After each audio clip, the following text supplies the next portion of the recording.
A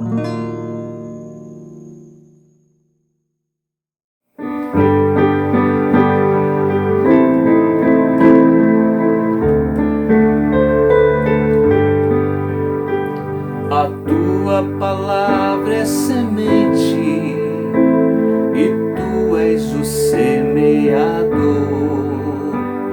O meu coração é a terra que tu semeaste, Senhor. A tua palavra,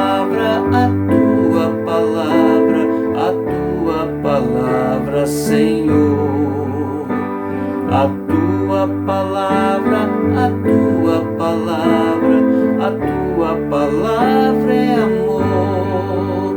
Meditando eu um certo dia na tua palavra, Senhor, senti que do alto descia a graça do Consolador. A tua palavra,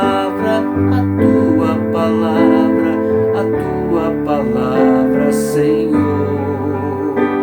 A tua palavra,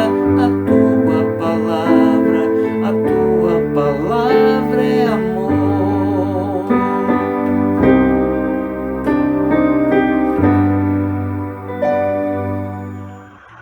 Olá, comunidade de Muritiba. É um prazer poder falar aqui com vocês, agradecer ao convite que esse irmão e amigo reverendo Cláudio Rebouças fez. Então quero aqui compartilhar com vocês, cada irmão, cada irmã, o meu abraço e bem-querer. Eu sou o pastor Pedro Lízias, pastoreio a IPU do IBS, junto à reverenda Eliane Breda. Então vamos falar um pouquinho de oração e eu quero trazer uma perspectiva que às vezes não é muito comum, mas eu creio que pode nos ajudar. Você ora pelos animais? Essa perguntinha que eu quero trazer, ela vai nos ajudar a trabalhar um pouco essa conversa de hoje, né? Você ora pelos animais?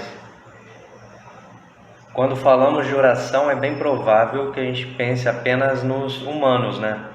A gente pensa nos nossos entes queridos, nas pessoas que nós conhecemos, né? Os amigos e as amigas, e dificilmente a gente se lembra dos animais, ou pelo menos talvez não esteja tão comum assim no nosso modo de conversar com Deus, orando não só pelos humanos. Então, antes de lermos um trechinho da Escritura, quero contar um fato que pode parecer engraçado. Quando eu e minha esposa, Jennifer, nos casamos, nós viemos morar num bairro que ainda tem pequenas chácaras com algumas criações. Havia um galo e esse galo era tipo o galo da madrugada.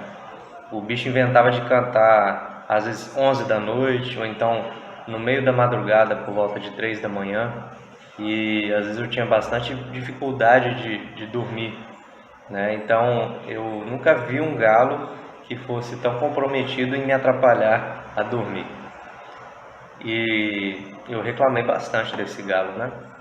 Ele estava de fato tirando meu sono. Então, certa vez na IPU de Campo Grande, onde eu pastoreei por alguns anos, e agora o pastor lá é o nosso colega, o reverendo Guilherme, no momento de intercessão eu fiz algo inusitado. Eu pedi orações por mim e por aquele galo. Lógico que todos rimos, né? A igreja estava achando algo bastante incomum, mas mesmo assim nós oramos pelo galo, e foi tão importante, apesar de engraçado, inusitado, inesperado, aquela oração, pois algum tempo depois eu já não me incomodava mais com o galo. Ele continuava cantando, mas eu já não me incomodava com ele.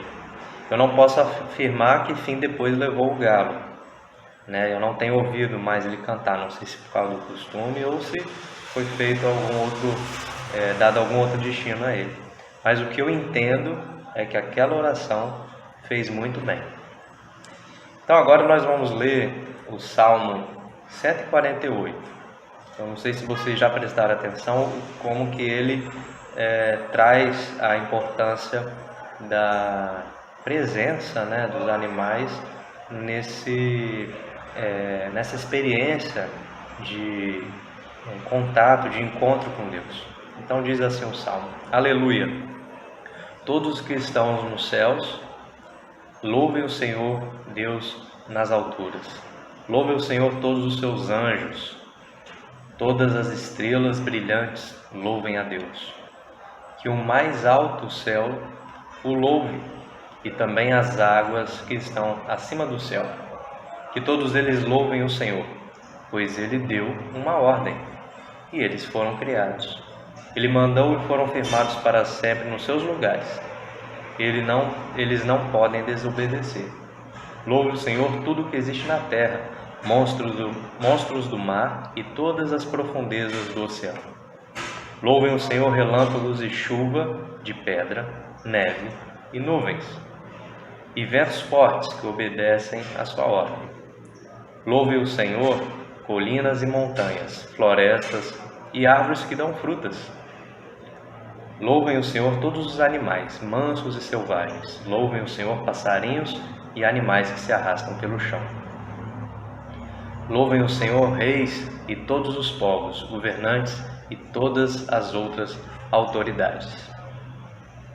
Louvem o Senhor moços e moças, velhos e crianças. Louvem todos a Deus, o Senhor, porque Ele é superior a todos os outros deuses. A sua glória está acima da terra e do céu. Ele fez com que a sua nação ficasse cada vez mais forte, e por isso o louvam todos os seus servos fiéis, o povo de Israel, a quem Ele tanto ama. Aleluia! Então assim termina esse salmo que traz uma lista completa de louvores de toda a criação de Deus, e o que inclui também seres inanimados como pedra, chuva, a gente poderia dizer, da criação de Deus. Todos louvam a Deus. Então todo ser que louva certamente tem a experiência da oração cotidiana. Pelo menos assim é conosco. Nós louvamos e nós certamente estamos constantemente orando a Deus. Você já teve a experiência de um animal doméstico, como um cachorrinho, de vê-lo manifestar-se, que se importa com você?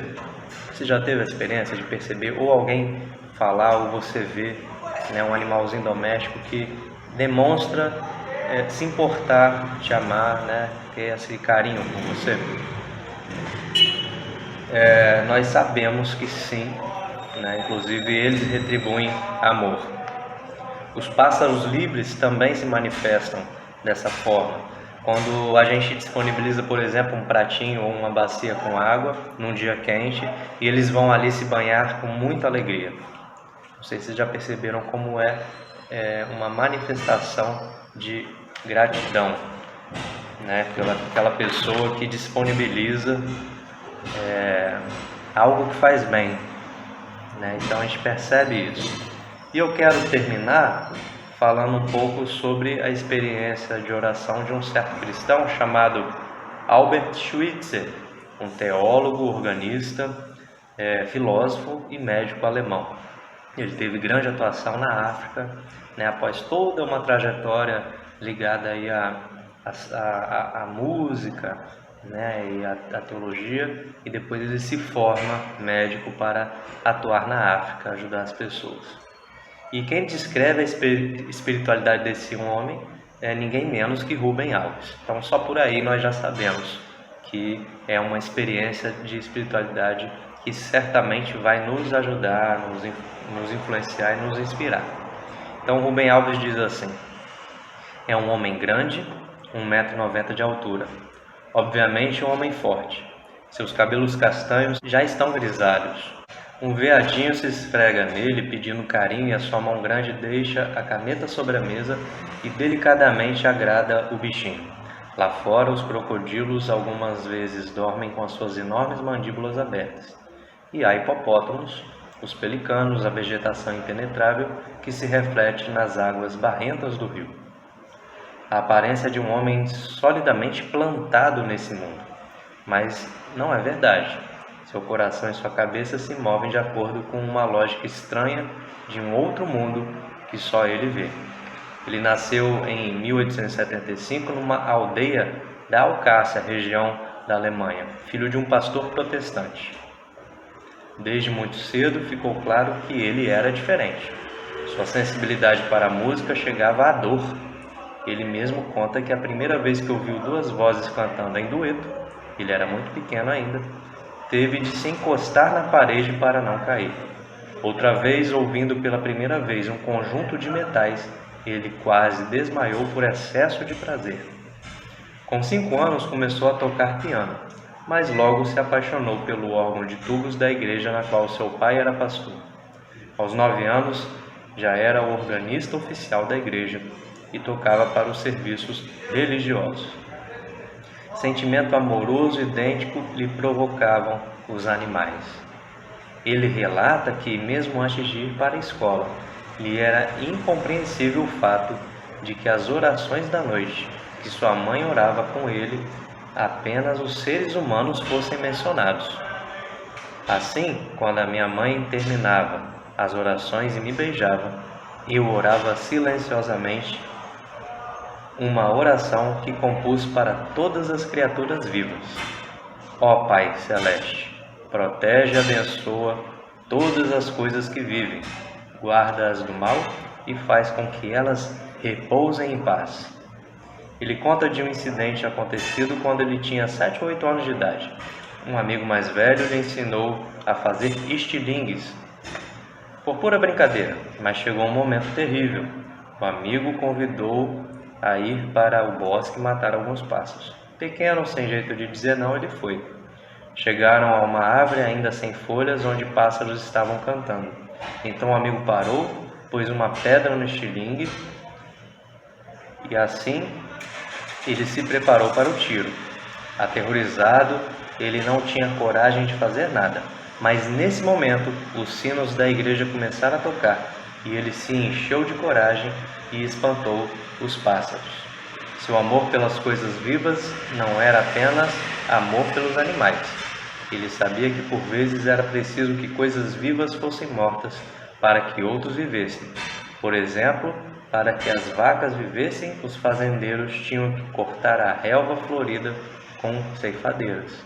Mas ele sofria quando ele via que, tendo terminado o trabalho de cortar a relva com as ceifadeiras, ao voltar para casa, as suas ceifadeiras elas esmagavam as flores sem necessidade.